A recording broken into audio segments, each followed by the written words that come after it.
La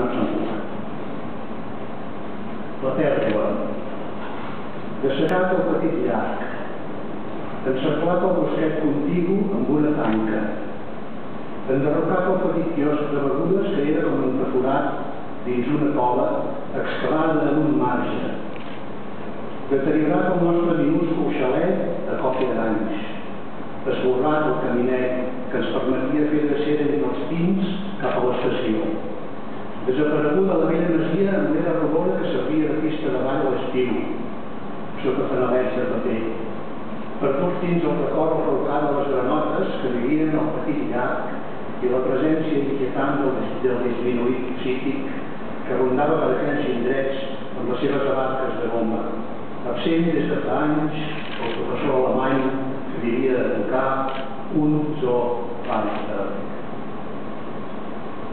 Weiter, etc. Llegiré tres poemes més o quatre breus. De nou el poema.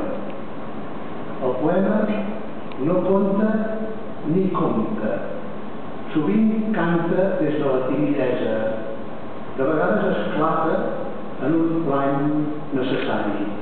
De vegades naufraga en oceans de dubte. El poema suplica des d'una llunyania. Hölderlin, poema dedicat a aquest poeta romàntic alemany que ha estat 37 anys reclòs en una torre com la Casa de la Raó, i jo me l'imagino en aquest estat, en aquesta torre de Tübingen. Hölderlin. De sobte se li esbarrien totes les peces el trencaclosques que anava fent amb esforç. El passat esdevé irrecuperable. Refer la part del trencaclosques que ja havia enllestit li és impossible. Es mira cada peça com si no tingués cap relació amb les altres. És assegut per a la taula a la petita cambra de la torre de Tübingen. M'imagino que sóc darrere d'ell. Li veig la part superior del crani que calveja i les llargues grenyes que li cobreixen el clatell.